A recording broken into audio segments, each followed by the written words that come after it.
கலாச்சாரம் அதை கண்ட்ரோல் பண்றதுக்கு என்னென்ன முயற்சிகள் இருக்கணும் இந்தியிலிருந்து அதை நான் எடுப்பேன். நம்ம பசங்களை அதுல இருந்து காப்பாற்ற வேண்டியது நம்ம அரசுடைய பொறுப்பு. அதே மாதிரி சட்டம் ஒழுங்கு எல்லாருக்குமான பாதுகாப்பை நான் உறுதிப்படுத்துவேன். என்ன அவமானப்படுத்துறவங்களாகவே இருந்தாலும் என்ன கஷ்டப்படுத்துறவங்களாகவே இருந்தாலும் அவங்களும் என் மக்கள் தானே.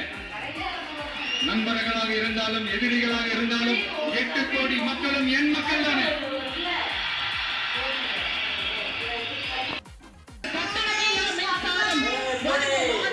ஆணையிட்டுள்ளார். மாண்புமிகு தமிழ்நாடு முதலமைச்சர் அவர்கள் பெண்களின் பாதுகாப்பினை மேம்படுத்தும் பொருட்டு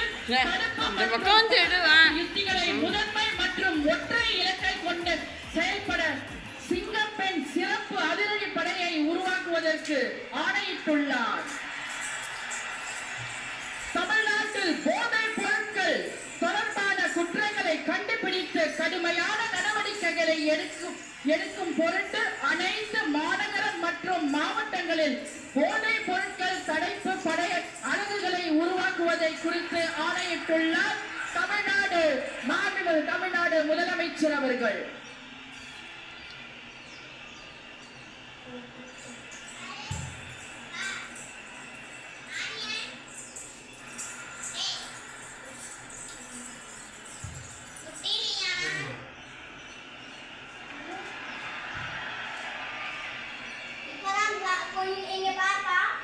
We welcome the Honorable Chief Minister. கலாச்சாரம் அதை கண்ட்ரோல் பண்றதுக்கு என்னென்ன முயற்சிகள் இருக்கணும் இந்தியிலிருந்து அதை நான் எடுப்பேன். நம்ம பசங்களை அதுல இருந்து காப்பாற்ற வேண்டியது நம்ம அரசுடைய பொறுப்பு. அதே மாதிரி சட்டம் ஒழுங்கு எல்லாருக்குமான பாதுகாப்பை நான் உறுதிப்படுத்துவேன். என்ன அவமானப்படுத்துறவங்களாகவே இருந்தாலும்